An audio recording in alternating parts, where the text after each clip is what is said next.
قال الله تعالى في القرآن المجيد: أعوذ بالله من الشيطان الرجيم. ولقد كرمنا بني آدم وحملناهم في البر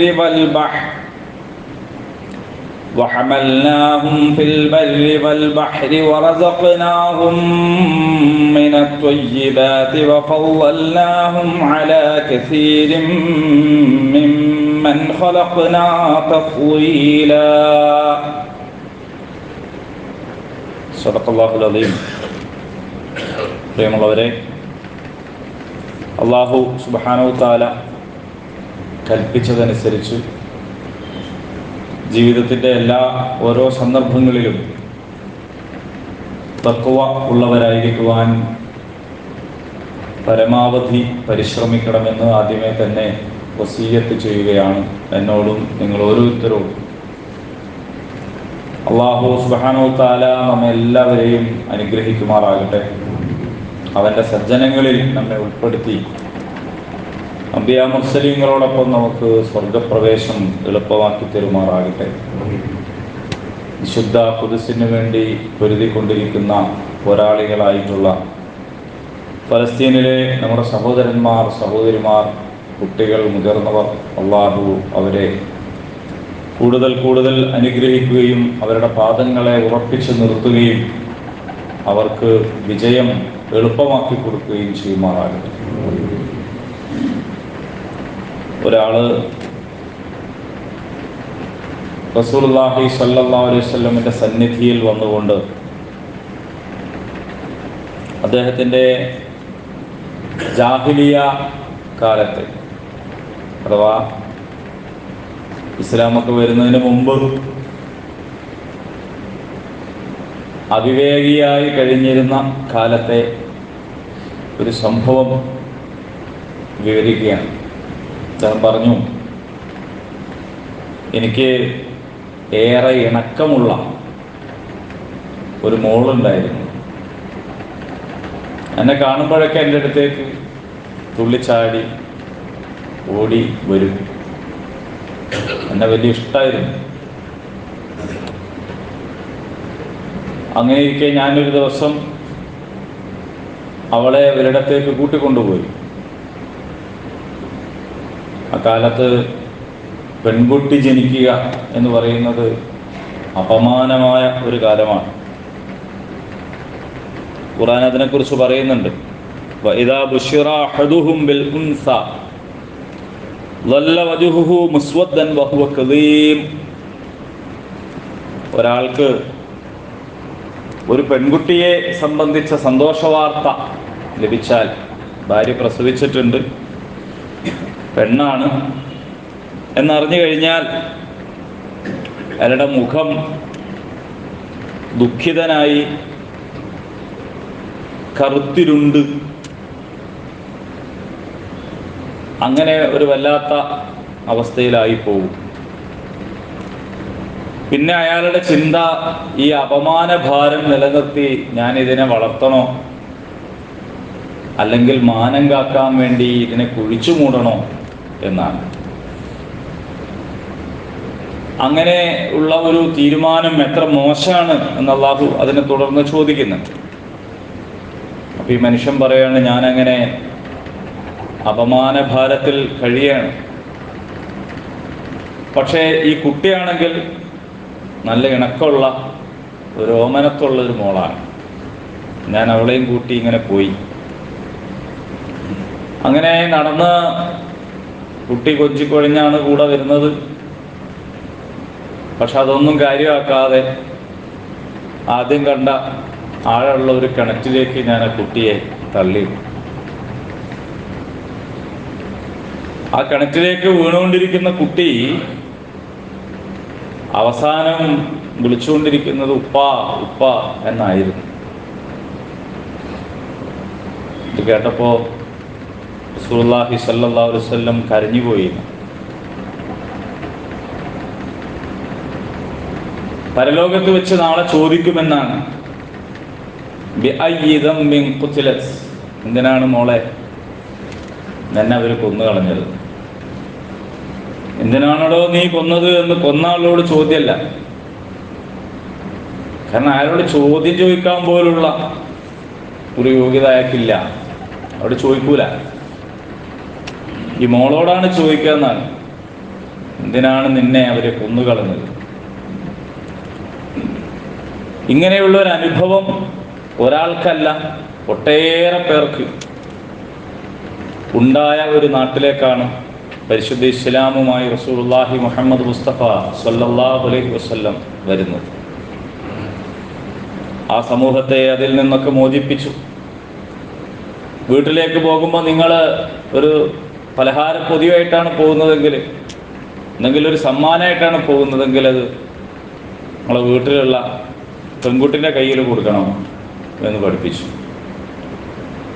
സ്ത്രീക്ക് ആത്മാവുണ്ടായിരുന്നോ ഇല്ലേ എന്ന് ചർച്ച ചെയ്തുകൊണ്ടിരുന്ന ഒരു കാലത്ത് പെണ്ണിന് സ്വതന്ത്രമായ വ്യക്തിത്വവും അസ്തിത്വവും ഉണ്ട് എന്ന് പഠിപ്പിച്ചു. അവർക്ക് സ്വത്തവകാശം നൽകി. ഒരുപാട് വിധത്തിൽ മകൾ എന്ന നിലക്ക് മാത്രമല്ല, ഉമ്മ എന്നുള്ള നിലക്ക്, സഹോദരി എന്നുള്ള നിലക്ക്, ഇണ എന്നുള്ള നിലക്കൊക്കെ ഉള്ള സ്വത്തവകാശം നൽകി. കൂടിയാലോചനയിൽ അവരെയും കൂടി പങ്കെടുപ്പിച്ചു. വിവാഹത്തെക്കുറിച്ച് അഭിപ്രായം പറയാനുള്ള സ്വാതന്ത്ര്യം കൊടുത്തു. നിങ്ങളിൽ ഉത്തമനായ ആൾ ആരാണെന്ന് ചോദിച്ചാൽ പെണ്ണിനോട് മര്യാദക്ക് പെരുമാറുന്ന ആളാണ് എന്ന് റസൂലുള്ളാഹി സ്വല്ലല്ലാഹു അലൈഹി വസല്ലം പഠിപ്പിച്ചു. അങ്ങനെയാണ് ഇസ്ലാം മുന്നോട്ട് പോയത്. പക്ഷേ ഇസ്ലാം എന്നത് ആരാധനകൾ മാത്രം പരിമിതപ്പെട്ട ഒരു കാലത്ത്, ഇസ്ലാമിൻ്റെ മൂല്യങ്ങളൊക്കെ മറന്നുപോയ ഒരു കാലത്ത് വീണ്ടും സ്ത്രീകൾ പീഡിപ്പിക്കപ്പെടുന്നു, പ്രയാസപ്പെടുത്തപ്പെടുന്നു, നീതി നിഷേധിക്കപ്പെടുന്നു. നമ്മൾ കണ്ടുകൊണ്ടിരിക്കുന്ന കാഴ്ച അതാണ്. ക്രൂരതകൾ തുടർന്നുകൊണ്ടിരിക്കുക. നാട് നീങ്ങിപ്പോയി എന്ന് പലരും കരുതിയിട്ടുള്ള സ്ത്രീധനം പോലും ഇന്നും ഉണ്ടാകുന്നു. പണമാണ് ജീവിതമെന്നും, പണം നേടിയാൽ എന്തും നേടിയെന്നും, പണമുള്ളവനാണ് VIP എന്നും കരുതുന്ന ഒരു കാലത്ത് ഇങ്ങനെയൊക്കെ തന്നെയാണ് ഉണ്ടാവുക. പക്ഷെ എന്നാലും നമ്മുടെയൊക്കെ മനസ്സിനെ വല്ലാതെ പിടിച്ചു കുലുക്കുന്ന, വേദനിപ്പിക്കുന്ന സംഭവങ്ങളാണ് നമ്മൾ ഇന്ന് വാർത്താമാധ്യമങ്ങളിലൂടെ ദിനേന കണ്ടുകൊണ്ടിരിക്കുന്നത്. സ്ത്രീകൾക്ക് മാത്രമല്ല, കൊച്ചുകുട്ടികൾക്കും ഒരു രക്ഷയുമില്ലാത്ത ഒരു കാലം. ഇന്ന് നിങ്ങൾ പത്രത്തിൽ കണ്ടില്ലേ, 6 വയസ്സുള്ളൊരു കുഞ്ഞിന് നീതി കിട്ടാത്തപ്പോൾ അമ്മ ചോദിക്കുകയാണ് നീതിപീഠത്തോട്, ഇതെന്ത് നീതിയാ സാറേ? കോടതി വരാന്തയിൽ നിന്ന് അവർ ഉറക്കെ വിളിച്ചു പറയാണ്. ആ ചോദ്യം നമ്മുടെ മനസ്സിനെ സ്വാധീനിക്കുന്നില്ലെങ്കിൽ, അത് കണ്ടിട്ട് നമുക്ക് പ്രത്യേകിച്ചൊരു വികാരവും ഉണ്ടാകുന്നില്ലെങ്കിൽ നമ്മളൊക്കെ ആരാണ്? കൊല ചെയ്യപ്പെട്ട കുട്ടി ഏതായാലും നഷ്ടപ്പെട്ടു. ഷാള് കഴുത്തിൽ കുരുങ്ങി അബദ്ധത്തിൽ കൊല്ലപ്പെട്ടതാണെന്നാണ് ആദ്യമൊക്കെ അവർ കരുതിയത്. അത്ര പോസ്റ്റ്മോർട്ടം റിപ്പോർട്ടിലാണ് പീഡിപ്പിക്കപ്പെട്ട വിവരം. 6 വയസ്സുള്ളൊരു കുട്ടി, 6 വയസ്സുള്ളൊരു കുട്ടി 3 വർഷമായിട്ട് പീഡിപ്പിക്കപ്പെട്ടുകൊണ്ടിരിക്കുന്നു എന്ന് പറയുമ്പോൾ എത്ര വയസ്സുള്ള ഒരു മോളെയാണ്? എന്താണ് അയാളെക്കുറിച്ച് പറയാ? ആരായാലും അങ്ങനെയുള്ള ഒരവസ്ഥയിൽ ഈ അമ്മ ചോദിക്കുകയാണ്, ഇതെന്ത് നീതിയാണ് സാറേ എന്ന് ചോദിക്കുക. ഈ അർത്ഥത്തിൽ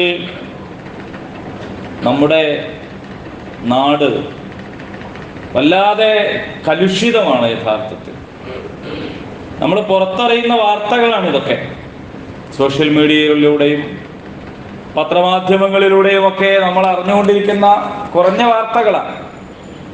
ഇതിനൊക്കെ എത്രയോ മടങ്ങ് അടരുകളാണ് ഇതുപോലെയുള്ള മഹാപാപങ്ങൾ വീടുകളിൽ വെച്ച്, തൊഴിലിടങ്ങളിൽ വെച്ച്, വാഹനങ്ങളിൽ വെച്ച് ഒക്കെ സംഭവിച്ചുകൊണ്ടിരിക്കുന്നത്. ഇങ്ങനെയൊക്കെ ചെയ്യാൻ പ്രോത്സാഹിപ്പിക്കുകയും ഇങ്ങനെയൊക്കെ ആവാൻ മനുഷ്യനെ പ്രലോഭിപ്പിച്ചുകൊണ്ടിരിക്കുകയും ചെയ്യുന്ന സാഹചര്യങ്ങളാണ് നമുക്ക് ചുറ്റുമുള്ളത്. പക്ഷെ ആ പ്രേരണകൾക്ക് നമ്മൾ പുരോഗമനം എന്നാണ് പേരിട്ടിട്ടുള്ളത്. വസ്ത്രധാരണത്തിൽ, ഇടപഴകലുകളിൽ, പരസ്പരമുള്ള ഇടകലരലുകളിലൊക്കെ മനുഷ്യർക്കിടയിലെ ധാർമ്മികത, സദാചാരം, മൂല്യങ്ങളൊക്കെ നഷ്ടപ്പെട്ടു പോകുന്ന തരത്തിലുള്ള പ്രവർത്തനങ്ങളെ പുരോഗമനം എന്നാണ് പേരിട്ട് വിളിക്കുന്നത്. നിങ്ങൾ ശ്രദ്ധിക്കണം, ജാഗ്രത പാലിക്കണം, നിങ്ങൾക്ക് കരുതൽ വേണം എന്ന് പറഞ്ഞാൽ അത് മതത്തിന്റെ മൂരാച്ചിത്തരം, യാഥാസ്ഥികത, മതമൗലികവാദം എന്നൊക്കെയാണ് പറയുന്നത്. ഇതൊക്കെ കേട്ടുകൊണ്ടിരിക്കുന്ന നമ്മുടെ വീടുകളിലുള്ള കുട്ടികളും തട്ടം വലിച്ചെറിയലാണ് പുരോഗതി എന്ന് കരുതുക. ബോയ് ഫ്രണ്ടും ഗേൾ ഫ്രണ്ടും ഇല്ലാത്ത ഒരുത്തനെ സംബന്ധിച്ച് അവനൊക്കെ വല്ലാത്ത പഴഞ്ചനാണെന്ന് വിചാരിക്കുക. ആണും പെണ്ണും തമ്മിൽ അടുത്തിരുന്നാൽ, മടിയിൽ തലവെച്ചാൽ, ഒന്ന് കൈകൊടുത്താൽ, ഹസ്തദാനം നടത്തിയാൽ എന്താവാനാണ് എന്ന് മുതിർന്നവരോട് തിരിച്ചു ചോദിക്കുകയാണ്. അങ്ങനെ വഴിവിട്ട എല്ലാ അരാജകത്വത്തിന്റെയും ഫലം എന്തു കണ്ടാലും, ഒരു പെണ്ണിന്റെ കോലം കണ്ടാൽ, അവളുടെ വസ്ത്രം കണ്ടാൽ പോലും ചാടി വീഴുന്ന തരത്തിലുള്ള മനോവിഭ്രാന്തിയിലേക്ക് നമ്മുടെ സമൂഹത്തെ പിടിച്ചു കൊണ്ടുപോയി ബോധപൂർവം തന്നെ ഇട്ടതാണ്. ഭരണകൂടങ്ങൾക്ക് അതിൽ പങ്കുണ്ട്, ഭൗതിക പ്രസ്ഥാനങ്ങൾക്ക് പങ്കുണ്ട്. ഇതൊക്കെ കണ്ടിട്ട് ഇതൊന്നും നമ്മളെ വിഷയമല്ല എന്ന് കരുതി മാറിയിരുന്ന മതസംഘടനകൾക്ക് പങ്കുണ്ട്. തമ്മിത്തല്ലാനും വാദപ്രതിവാദം നടത്താനും മാത്രം സ്റ്റേജുകൾ ഉപയോഗിച്ച മതപണ്ഡിതന്മാർ അള്ളാന്റെ മുമ്പിൽ നാളെ സമാധാനം പറയേണ്ടി വരും. എവിടെയായിരുന്നു നിങ്ങൾ, എന്തെടുക്കുകയായിരുന്നു എന്ന് ചോദിക്കും. നമ്മുടെ നാട് കലുഷിതമാണ്. ഇതൊക്കെ നമ്മുടെ വീടകങ്ങളിലും തൊഴിലിടങ്ങളിലും നമ്മുടെ നാട്ടിലും നടക്കുന്ന കാര്യങ്ങൾ. നാം ജീവിക്കുന്ന ഈ ഒരു കാലത്ത് നമ്മൾ ലോകതലത്തിൽ ചിന്തിച്ചാൽ നിങ്ങൾ ആലോചിച്ച് നോക്കൂ. ഫലസ്തീനിലെ സംഭവം നമ്മളെ മനസ്സ് നിറയെ ഉണ്ട്. ഇസ്രായേൽ നടത്തിക്കൊണ്ടിരിക്കുന്ന നരനായാട്ട് നമ്മൾ കണ്ടുകൊണ്ടിരിക്കുക. അതേസമയത്ത് അപ്പുറത്ത് ഇടതുപക്ഷവും പുരോഗമനവും പറയുന്ന ചൈന ഉയ്ഗൂറിന് നേരെ നടത്തിക്കൊണ്ടിരിക്കുന്ന കടന്നാക്രമണങ്ങളുണ്ട്. അഹിംസാവാദികളെന്നും ഒരു പ്രാണിയെപ്പോലും കൊല്ലാൻ പാടില്ലെന്നും ഒക്കെ ആശയാദർശമായിട്ട് കൊണ്ടു നടക്കുന്ന ബുദ്ധന്മാരുടെ നേതൃത്വത്തിൽ നടക്കുന്ന മ്യാൻമറിലെ റോഹിംഗ്യൻ അഭയാർത്ഥികൾക്ക് നേരെയുള്ള കടന്നാക്രമണങ്ങളുണ്ട്. എല്ലായിടങ്ങളിലും മനുഷ്യാവകാശങ്ങൾ നിഷേധിക്കപ്പെട്ടുകൊണ്ടേയിരിക്കുന്ന കാഴ്ചയാണ് നമ്മൾ കാണുന്നത്. പക്ഷെ ഇങ്ങനെ പെണ്ണ് പീഡിപ്പിക്കപ്പെടുമ്പോഴും, രാഷ്ട്രങ്ങൾ അധിനിവേശം ചെയ്യപ്പെടുമ്പോഴും, ഏറ്റവും വലിയ പീഡനങ്ങളും ക്രൂരമായ മർദ്ദനങ്ങളും നടന്നുകൊണ്ടിരിക്കുമ്പോഴും ലോകം മനുഷ്യാവകാശത്തെക്കുറിച്ച് പറയുന്നു. 1948 ഡിസംബർ 10 പാരീസിൽ നടന്ന UN ഐക്യരാഷ്ട്രസഭയുടെ ഒരു യോഗത്തിലാണ് മനുഷ്യാവകാശ പ്രഖ്യാപനം ഉണ്ടാകുന്നത്. അതനുസരിച്ച് എല്ലാ ഡിസംബർ മാസം 10-ാം തീയതി മനുഷ്യാവകാശ ദിനമായി ആചരിക്കാറുണ്ട്. അത്തരത്തിലുള്ള ഒരു അനുഷ്ഠാനം എന്ന നിലക്ക്, ഒരു ആചാരം എന്നുള്ള നിലക്ക് അതൊക്കെ ഇങ്ങനെ നടന്നുകൊണ്ടിരിക്കുന്ന ഒരു ഭാഗത്ത്. എന്നാൽ എന്താണ് മനുഷ്യാവകാശം? മനുഷ്യാവകാശങ്ങൾ പരിരക്ഷിക്കപ്പെടണമെന്നതിൽ ഒരാൾക്കും തർക്കമല്ല. പക്ഷെ ആരാണ് മനുഷ്യാവകാശം നിർണയിക്കുക? വേട്ടക്കാരനാണ് മനുഷ്യാവകാശം നിർണയിക്കുന്നതെങ്കിൽ ഇരകൾക്ക് എങ്ങനെയാണ് ആ മനുഷ്യാവകാശം ലഭിക്കുക? ദൈവം എന്നൊരു ചിത്രത്തിലില്ലല്ലോ. അള്ളാഹ് എന്ന് പറയുന്നത് പള്ളിൻ്റെ അകത്താണ്, അല്ലെങ്കിൽ മദ്രസയിലാണ്, കൂടിപ്പോയാൽ വയലിന്റെ മജ്‌ലിസിലാണ്. അതിന്റെ അപ്പുറത്തേക്ക് അള്ളാഹ് വേണ്ടാന്നാണ് തീരുമാനിച്ചത്. അപ്പൊ പിന്നെ ആരാണിത് നിർണയിക്കുന്നത്? മനുഷ്യാവകാശം നിർണയിക്കുന്നത് ആരാ? അത് രാഷ്ട്രം നിർണയിക്കും. ഏത് രാഷ്ട്രമാണ് നിർണയിക്കുക? നമ്മൾ ജീവിക്കുന്ന രാഷ്ട്രം. അപ്പൊ ഈ രാജ്യത്തെ നിയമങ്ങൾ, ഈ രാജ്യത്തെ മനുഷ്യാവകാശം ഈ രാജ്യത്തെ തീരുമാനമാണ്. അയൽവാസിയായിട്ടുള്ള അയൽ രാജ്യക്കാരന്റെ മനുഷ്യാവകാശം അവിടെ ഉള്ളവൻ തീരുമാനിക്കും. ഇങ്ങനെ രാജ്യങ്ങളും ഭരണകൂടങ്ങളും മനുഷ്യാവകാശം നിർണയിച്ചതിന്റെ ഫലമായിട്ട് നാം അഭിമാനിക്കുന്ന നമ്മുടെ ജനാധിപത്യ രാജ്യത്ത് വിചാരണ കൂടാതെ ആയിരക്കണക്കിന് ആളുകളാണ് തടവറകളിൽ നിന്ന് കഴിയുന്നത്. അവരുടെ മനുഷ്യാവകാശത്തെക്കുറിച്ച് ആരാണ് തീരുമാനിക്കുക, ആരാണ് സംസാരിക്കുക? നിങ്ങൾക്കറിയാമോ, രാജ്യ താല്പര്യം എന്ന ഒരൊറ്റ തലക്കെട്ട് കൊടുത്താൽ ഏത് ജനാധിപത്യത്തെയും സ്വയം നിർണയാവകാശത്തെയും റദ്ദ് ചെയ്യാൻ സാധിക്കും നമ്മുടെ നാട്ടിൽ.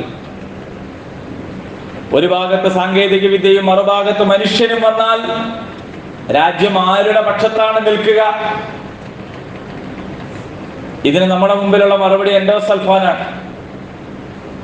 ഇതിന് നമ്മുടെ മുമ്പിലുള്ള മറുപടി രാജ്യത്തിന്റെ വികസനം എന്ന പേരിൽ കുടിയൊഴിപ്പിക്കപ്പെട്ട് രാത്രി പോയി കിടന്നുറങ്ങാൻ ഇടമില്ലാതെ ഇന്നും ചേരികളിൽ താമസിച്ചു കൊണ്ടിരിക്കുന്ന ആയിരക്കണക്കായ ആളുകൾ നമ്മുടെ നാട്ടിൽ ഇന്ന് കഴിയുന്നു എന്നതാണ്. സമ്പത്ത് പ്രധാനമാകുന്ന ഒരു ജീവിതക്രമത്തിൽ മനുഷ്യാവകാശം ലംഘിക്കപ്പെടും. നിങ്ങൾ പോയി നോക്കിയാൽ കാണാം, ആശുപത്രി വരാന്തകളിൽ, നമ്മുടെ ചുറ്റുപാടുകളിൽ എത്രയോ ആളുകൾ നരകയാതന അനുഭവിച്ചു കൊണ്ടിരിക്കുന്നത് രാഷ്ട്രം മനുഷ്യാവകാശം തീരുമാനിക്കുന്നു എന്നതുകൊണ്ടാണ്. ചില ആളുകൾ പറയുന്നത് രാഷ്ട്രമല്ല, കുറെ രാജ്യങ്ങൾ കൂടി ചേർന്ന ലോകസഭകളാണ്. ഈ ലോകസഭകളാണല്ലോ ഇത്തരത്തിലുള്ള എല്ലാ മനുഷ്യാവകാശ ലംഘനങ്ങൾക്കും കാർമ്മികത്വം വഹിക്കുന്നത്. അല്ലെങ്കിൽ അതിന് മൗനാനുവാദം നൽകിക്കൊണ്ടിരിക്കുന്നത്. അതുകൊണ്ട് ആരാണ് മനുഷ്യാവകാശം സംരക്ഷിക്കുക എന്ന ചോദ്യത്തിന് മനുഷ്യൻ എന്നാൽ ആരാണ്, എന്താണ് എന്നതിന്റെ കൃത്യമായ മറുപടിയിലേക്ക് നമ്മുടെ ശ്രദ്ധ പോകേണ്ടി വരും. ഇത് ആഗോള വിഷയമാണെന്ന് വിചാരിച്ചിട്ട് സ്വസ്ഥമായി ആരും ഇരിക്കണ്ട. നമ്മുടെ വീട്ടിനകത്തുള്ള വിഷയമാണിത്. നമ്മുടെ പള്ളിക്കകത്തേക്ക് കടന്നു വരുന്ന വിഷയമാണിത്. മനുഷ്യനെ വംശീയമായി കാണുന്നവരുണ്ട്, മനുഷ്യനെ വംശീയമായി കാണുന്നവർ. അതുകൊണ്ടാണ് ഇന്നും ഫലസ്തീനിൽ നിന്ന് ഒക്ടോബർ 7 കൊല്ലപ്പെട്ട ആളുകളുടെ കണക്ക് മാത്രം പുറത്തു വരുന്നത്. 948 മുതൽ ഇന്നേ തീയതി വരെ കൊല്ലപ്പെട്ട കുട്ടിയെക്കുറിച്ചും ഉണ്ടാത്തത് വംശീയമായി മനുഷ്യനെ വേർതിരിക്കുന്നത് കൊണ്ടാണ്. കൊളംബസ് അമേരിക്ക കണ്ടുപിടിച്ചു എന്ന ഒരു കള്ളം ചരിത്ര പുസ്തകങ്ങളിൽ നിന്ന് പഠിച്ചവരാണല്ലോ നമ്മൾ. അതിനു മുമ്പ് ആ രാജ്യം അവിടെ ഉണ്ട്. ആ രാജ്യത്തേക്ക് അധിനിവേശം നടത്തിയതിന്റെ അതിനാണ് പറയുന്നത്. ആ രാജ്യത്തുണ്ടായിരുന്ന മനുഷ്യരെ കൂട്ടക്കൊല നടത്തിയ, അവരുടെ അവകാശങ്ങൾ നിഷേധിച്ച ആളുകളാണ് ലോകം ഭരിച്ചുകൊണ്ടിരിക്കുന്നത്. വ്യത്യസ്ത രാജ്യങ്ങളിൽ കടന്നു കയറി അവിടങ്ങളിലൊക്കെ കോളനികളാക്കി വെച്ചിരുന്ന കൊളോണിയൽ ശക്തികളാണ് ഇന്നും ലോകത്തിന്റെ നിയന്ത്രണം അവരുടെ കയ്യിലാണ്. അപ്പൊ മനുഷ്യൻ എന്ന് പറഞ്ഞാൽ ചിലർ താഴ്ത്തപ്പെട്ടവരും ചിലർ ഉയർത്തപ്പെട്ടവരുമാണെന്ന്, ചിലർ വംശശുദ്ധിയുള്ളവരും ചിലർ വംശ അശുദ്ധിയുള്ളവരുമാണെന്ന് കരുതുന്ന ഒരു കൂട്ടർക്ക് എങ്ങനെയാണ് മനുഷ്യാവകാശം ഉണ്ടാക്കാൻ കഴിയുക? ഇനി ചില ആളുകൾ ജാതീയമായിട്ട്, നമ്മുടെ നാട്ടിലൊക്കെ ജാതിയാണ്, അതിന്റെ ദുസ്വാധീനം മുസ്ലിം സമുദായത്തിനകത്തേക്ക് പോലും വലിയൊരളവിൽ കടന്നുകൂടിയിട്ടുണ്ട്. ജാതീയമായിട്ട് മനുഷ്യരെ തട്ടുകളായി തിരിക്കുകയാണ്. മുഖം കൊണ്ട് സൃഷ്ടിക്കപ്പെട്ട ബ്രാഹ്മണർ, ബ്രഹ്മാവിന്റെ കൈകൾ കൊണ്ട് സൃഷ്ടിക്കപ്പെട്ടിട്ടുള്ള ക്ഷത്രിയർ, ബ്രഹ്മാവിന്റെ തുടകളിൽ നിന്ന് സൃഷ്ടിക്കപ്പെട്ടിട്ടുള്ള വൈശ്യർ, കാൽപാദങ്ങളിൽ നിന്ന് സൃഷ്ടിക്കപ്പെട്ടിട്ടുള്ള ശൂദ്രർ, അങ്ങനെ 4 വിഭാഗം. അതാണ് ചാതുർവർണ്ണ്യം. ഈ ശൂദ്രർ എന്ന് പറയുന്നത് നമ്മുടെ നാട്ടിലുള്ള നായന്മാരാണ്. അപ്പൊ അതിനും താഴെയുള്ളവരാരാണ്? പഞ്ചമരാണ് എന്ന് പറഞ്ഞാൽ ഈ 4ലും പെടാത്തവരാണ്. ബ്രഹ്മാവിന്റെ കാൽപാദങ്ങളിൽ നിന്ന് പോലും സൃഷ്ടിക്കപ്പെടാൻ യോഗ്യതയില്ലാത്ത ഒരു കൂട്ടരാണ്. അവർ മനുഷ്യരായി പോലും ഗണിക്കാൻ കഴിയാത്തവരാണ്. ഇതാണ് ജാതീയത എന്ന് പറയുന്നത്. ഈ ജാതീയതയെ തിരിച്ചു കൊണ്ടുവരാനാണ് നമ്മുടെ രാജ്യത്ത് സംഘപരിവാർ ശ്രമിക്കുന്നത്. അവർ പറയുന്നത് ഘർ വാപ്പസി, തറവാട്ടിലേക്ക് മടങ്ങുക എന്ന് പറഞ്ഞാൽ ഇങ്ങോട്ടുള്ള മടക്ക. ഇത് നമുക്ക് തിരിഞ്ഞിട്ടില്ല. നമുക്കിത് തിരിഞ്ഞു കിട്ടിയാലാണല്ലോ നമ്മുടെ നാട്ടിലുള്ള സഹോദര മതക്കാരോട് ഇത് പറഞ്ഞു കൊടുക്കാൻ പറ്റുക. ഇങ്ങോട്ടുള്ള പോക്കിനാണ് അവർ നിങ്ങളെ കൊടി പിടിപ്പിച്ച് നടത്തുന്നത് എന്ന് പറഞ്ഞു കൊടുക്കണമെങ്കിൽ ആദ്യം നമുക്ക് തിരിയണ്ടേ. നമ്മൾ വിചാരിച്ചത് മുസ്ലിങ്ങൾക്കുള്ള എന്തോ ഒരു പ്രശ്നമാണ്, ഒരു മുസീബത്താണ് സംഘപരിവാർ എന്നാണ്. മറ്റുള്ളവരും വിചാരിച്ചത് ഇത് മുസ്ലിങ്ങളെ ബാധിക്കുന്ന എന്തോ ഒരു കേസാണ് എന്നാണ്. അതുകൊണ്ടാണ് പലരും സംരക്ഷകരായിട്ട് വരുന്നത്. ഞങ്ങളാണ് നിങ്ങൾക്ക് ഉണ്ടാവുക എന്ന് പറഞ്ഞിട്ട് വരുന്നവർക്ക് തന്നെ നിലനിൽപ്പില്ല എന്നുള്ളത് അവർ മനസ്സിലാക്കുന്നില്ല. അപ്പൊ ജാതീയമായിട്ട് ആളുകളെ തട്ടുതിരിച്ചു പോകുന്നവർക്ക് എങ്ങനെയാണ് മനുഷ്യാവകാശം നടപ്പിലാക്കാൻ കഴിയുക? അതേപോലെ തന്നെ തീവ്രദേശീയതയുണ്ട്. ഒരു അതിരങ്ങ് വരച്ചിട്ട് അതിനിപ്പുറത്തുള്ളവരൊക്കെ മനുഷ്യരും അപ്പുറത്തുള്ളവരൊക്കെ അങ്ങനെ വില വെക്കേണ്ടതില്ലാത്തവരുമായി തീരുന്ന ഒരു വരയാണ് right or wrong our country. ഇതാണ് തീവ്രദേശീയത എന്ന് പറയുന്നത്. എങ്ങനെയാണ് മനുഷ്യാവകാശം ഉണ്ടാവുക? ഉണ്ടാവും. ആരുടെ അവകാശം? വെള്ളക്കാരന്റെ അവകാശം, സവർണന്റെ അവകാശം, അധികാരിയുടെ അവകാശം, ഇവർക്കൊക്കെ അവകാശം ഉണ്ടാകും. അതിനപ്പുറത്ത് വെള്ളക്കാരല്ലാത്തവർക്ക് വംശീയമായി മാറ്റി നിർത്തിയപ്പോൾ താണവർ എന്ന് പറയപ്പെട്ടവർക്ക്, ഇന്ത്യ രാജ്യത്തെ മുസ്ലിം സമൂഹത്തിന്, ഇവിടുത്തെ സ്ത്രീ വിഭാഗങ്ങൾക്ക്, ഈ ചാതുർവർണ്ണത്തിന്റെ പുറത്ത് കഴിയുന്ന ദലിതുകളായിട്ടുള്ള ആളുകൾക്ക് അവർക്കൊന്നും യാതൊരു തരത്തിലുള്ള അവകാശവും വകവെച്ചു കൊടുക്കപ്പെടുകയില്ല. അതുകൊണ്ട് മനുഷ്യൻ എന്ന് പറഞ്ഞാൽ ആരാണ് എന്നതിന് ഉത്തരം ഖുർആൻ പറയുന്നുണ്ട്. ഞാനിതിങ്ങനെ വിശദമായിട്ട് പറയുന്നത് നമ്മൾ ഓതിക്കൊണ്ടിരിക്കുന്ന ഖുർആനിൽ സഹോദരന്മാരെ നിസ്കാരം, നോമ്പും ദിക്റും ദുആയും മാത്രമല്ല ഉള്ളത്. മനുഷ്യൻ ആരാന്ന് പറയാണ്. ഇന്നി ജാഇലുൻ ഫിൽ അർളി ഖലീഫ. അല്ലാഹുവിന്റെ ഖലീഫയാണ് മനുഷ്യൻ. അല്ലാഹുവിന്റെ ഖലീഫയാണ് മനുഷ്യൻ. കറുത്തവനെന്നോ വെളുത്തവനെന്നോ അല്ല, മുഖത്തിൽ നിന്നോ കാൽപാദത്തിൽ നിന്നോ എന്നില്ല, ആത്മാവുള്ളവൻ ആത്മാവില്ലാത്തവൾ എന്നില്ല. എല്ലാ മനുഷ്യരും അള്ളാഹുവിന്റെ ഖലീഫയാണ്, അവന്റെ പ്രതിനിധിയാണ് ഭൂമിയിൽ. ഇത് ഇസ്ലാമിന്റെ പാഠമാണ്. ഇത് പഠിപ്പിക്കാനാണ് റസൂലുള്ളാഹി സ്വല്ലല്ലാഹു അലൈഹി വസല്ലം വന്നത്. എല്ലാ അമ്പിയാ മുർസലീങ്ങളും വന്നത് ഇതിനാണ്. നമ്മൾ ഒന്നാമതായി മനസ്സിലാക്കേണ്ടതും നമ്മൾ ചുറ്റുപാടുകളിലുള്ളവർക്ക് മനസ്സിലാക്കി കൊടുക്കേണ്ടതുമായ കാര്യമാണ്. അപ്പൊ ഇസ്ലാമിൽ മനുഷ്യാവകാശങ്ങൾ ഉണ്ട് എന്നല്ല, മനുഷ്യാവകാശങ്ങളെ കുറിച്ചും ഇസ്ലാം സംസാരിച്ചിട്ടുണ്ട് എന്നല്ല.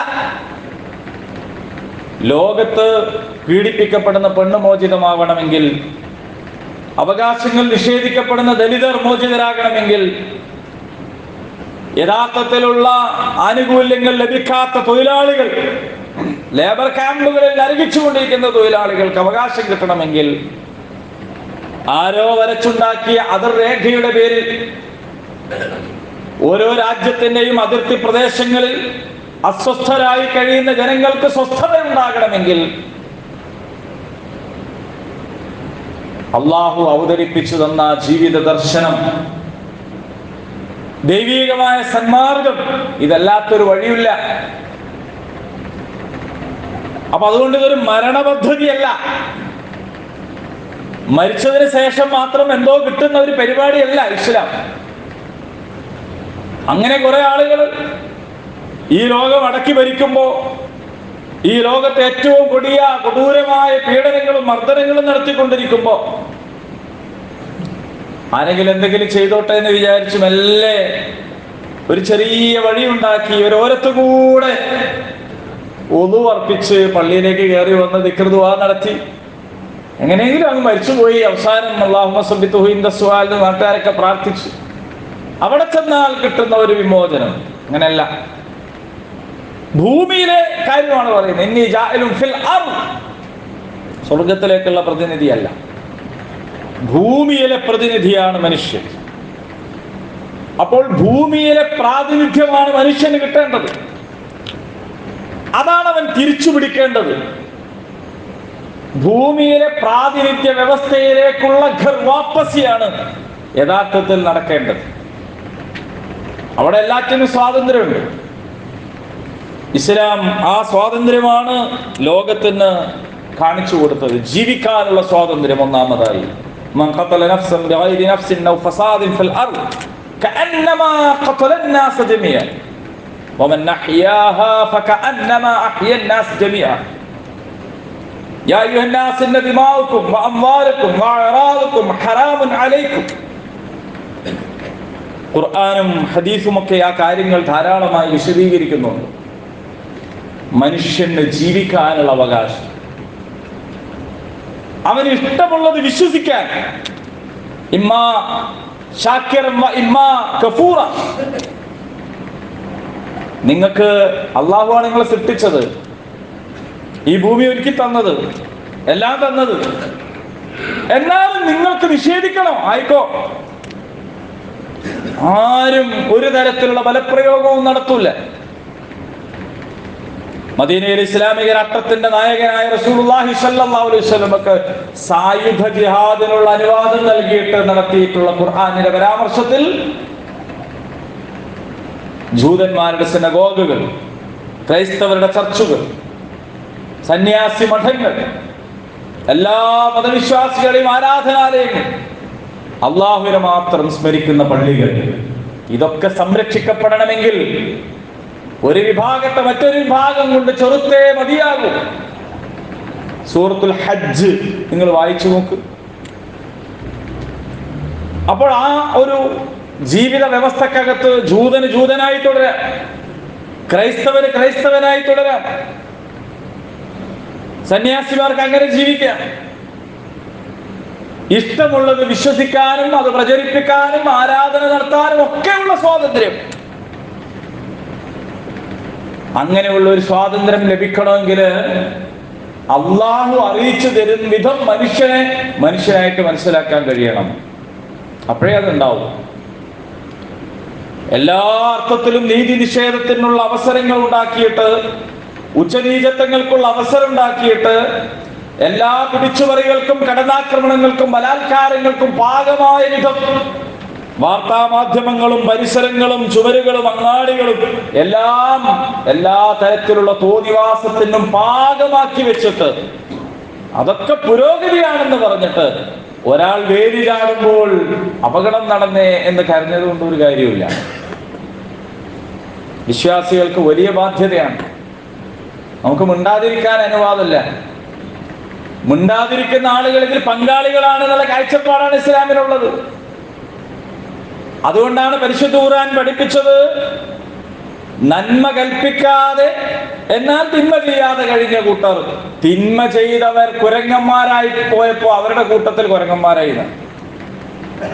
ഒരു കൂട്ടർ തെറ്റ് ചെയ്ത ആൾക്കാർ, വേറെ ഒരു കൂട്ടർ തെറ്റ് ചെയ്യാത്ത ആൾക്കാർ. അടുത്ത കൂട്ടരാരാണ്? സ്വയം തെറ്റ് ചെയ്യാതിരിക്കുകയും ചെയ്യുന്ന തെറ്റ് പാടില്ല, അരുത് എന്ന് പറയുകയും ചെയ്തവർ. മൂന്ന് വിഭാഗം. തെറ്റ് ചെയ്യാത്തവരും ചെയ്തവർക്കും കിട്ടിയത് ഒരേ പരിണിതിയാണ്. തെറ്റ് ചെയ്യാതിരിക്കുകയും തെറ്റ് ചെയ്യുന്നവരോട് അരുത് എന്ന് പറയുകയും ചെയ്തവർ മാത്രമാണ് രക്ഷപ്പെട്ടത്. ഇസ്ലാം അങ്ങനെയാണ് പഠിപ്പിക്കുന്നത്. നമ്മുടെ ചുറ്റുപാടുകളിൽ നടന്നുകൊണ്ടിരിക്കുന്ന അരുതായ്മകൾക്കെതിരെ നോ എന്ന് പറയാൻ, അതിനുള്ള ഊർജം സമ്പാദിക്കാനാണ് നമ്മുടെ ദിക്റും ദുആയും സലാത്തും സലാമും ജുമയും എല്ലാം അതിനുള്ളതാണ്. അതിനാദ്യം മനുഷ്യനെ ആദരിക്കുന്ന ഒരു ജീവിത ക്രമത്തിലാണ് നാം വിശ്വസിക്കുന്നത് എന്ന് നമുക്ക് സ്വയം ബോധ്യം ഉണ്ടാകണം. വലഖദ് കറംനാ ബനി ആദം. അല്ലാഹ് പറഞ്ഞല്ലോ, ആദമിന്റെ മക്കളെ നാം ആദരിച്ചിരിക്കുന്നു. ഈ ആദരവ് ഒരാളുടെയും ഔദാര്യമല്ല. ഈ ആദരവ് ഒരു മഗ്നാക്കാർക്കും ലഭിച്ചതല്ല. ഈ ആദരവ് ഒരു ഐക്യരാഷ്ട്രസഭയും തന്നതല്ല. മനുഷ്യനെ ആദരിക്കുക, ആ മനുഷ്യനോ ആ ആദരവ് വകവെച്ചു കൊടുക്കുക. വലഖദ് കറംനാ ബനി ആദം വഹമൽനാഹും ഫിൽ ബർരി വൽ ബഹർ. അല്ലാഹ് പറയാണ്, അവന് കരയിലും കടലിലുമൊക്കെ നാം വാഹന സൗകര്യം നൽകി. വറസഖനാഹും മിനത്വയ്യിബാത്ത്, നല്ലതിൽ നിന്ന് അവർക്ക് റിസ്ക് നൽകി. വഫളൽനാഹും അലാ കതീരിൻ മിമ്മൻ ഖലഖനാ തഫ്ളീല, ചുറ്റുപാടുകളിലുള്ള ധാരാളക്കണക്കിന് സൃഷ്ടികളെക്കാൾ പലതുകൊണ്ടും അവർക്ക് മഹത്വം നൽകി. അപ്പൊ മനുഷ്യൻ ആദരണീയനാണ്, മറ്റു സൃഷ്ടികളെക്കാൾ മഹത്വമുള്ളവനാണ്. ആ മഹത്വത്തെ ലംഘിക്കുന്ന ഒരു പ്രവർത്തനവും ഉണ്ടാവാൻ പാടില്ല. നോട്ടത്തിലും ഇടപഴകലുകളിലും സ്പർശനങ്ങളിലും സംഘം ചേരലുകളിലും ഒറ്റയ്ക്ക് ജീവിക്കുന്നിടത്തും ഒന്നും മഹത്വമുള്ള മനുഷ്യന്റെ മഹത്വം കെടുത്തിക്കളയുന്ന, അള്ളാഹുവിന്റെ ഖലീഫ എന്ന പദവി റദ്ദ് ചെയ്ത് കളയുന്ന പ്രവർത്തനങ്ങൾ ഉണ്ടാകാൻ പാടില്ല എന്നതാണ് അതിന്റെ സാരം. അങ്ങനെ വരുമ്പോൾ ലോകരാഷ്ട്രങ്ങളുടെ അഭയാർത്ഥി ക്യാമ്പുകളിൽ മാത്രമാണോ മനുഷ്യാവകാശ ലംഘനങ്ങൾ നടക്കുന്നത് എന്ന് നമ്മൾ പരിശോധിക്കുക. നമ്മൾ ചെയ്യുന്ന കച്ചവട സ്ഥാപനത്തിൽ മനുഷ്യാവകാശ ലംഘനമുണ്ടോ? നമ്മുടെ വീട്ടിനകത്ത് മനുഷ്യാവകാശ ലംഘനമുണ്ടോ? നാം നിശ്ചയിച്ച് നടത്തുന്ന കല്യാണ വീടുകളിൽ, ഓഡിറ്റോറിയങ്ങളിൽ, നമ്മുടെ സമ്മേളനങ്ങളിൽ, നമ്മൾ കൂടുന്നിടങ്ങളിൽ നമുക്ക് മനുഷ്യനെ ആദരിക്കാൻ കഴിയുമോ? വീട്ടിലുള്ള ജീവിത പങ്കാളി അള്ളാഹുവിനാൽ ആദരിക്കപ്പെട്ട ഒരു പടപ്പാണ് എന്ന ബോധത്തിൽ അവരോട് പെരുമാറാൻ നമുക്ക് കഴിയുമോ? നമ്മുടെ അടിമയല്ല നമ്മുടെ മക്കളെന്ന്, നമ്മുടെ ഭാര്യയെന്ന്, നമ്മുടെ ഭർത്താവെന്ന്, നമ്മുടെ സഹോദരി സഹോദരന്മാരെന്ന് അള്ളാഹുവിനാൽ ആദരിക്കപ്പെട്ട ഒരു പടപ്പാണിത്. അതിനോട് ഏറ്റവും മാന്യമായി പെരുമാറിയെങ്കിലേ എനിക്ക് അള്ളാഹുവിന്റെ മുമ്പിൽ എഴുന്നേറ്റ് നിൽക്കാൻ കഴിയുകയുള്ളൂ എന്ന ബോധ്യത്തോടെ പോകാൻ നമുക്ക് കഴിയുമോ? നമ്മൾ ഓരോരുത്തരും നമ്മളോട് ചോദിക്കേണ്ട ചോദ്യമാണ്. നമ്മളോട് തന്നെ ചോദിക്കുമ്പോൾ, അത് ഉറക്കെ ചോദിക്കുമ്പോൾ നമ്മുടെ ചുറ്റുപാടുകളിലുള്ളവർക്കും ആ ചോദ്യം ബാധകമായി വരികയും അതിന് ഉത്തരം കണ്ടെത്താൻ ശ്രമിക്കുകയും ഒരു നല്ല നാളെ പിറക്കുകയും ചെയ്യും. അള്ളാഹു അനുഗ്രഹിക്കുമാറാകട്ടെ.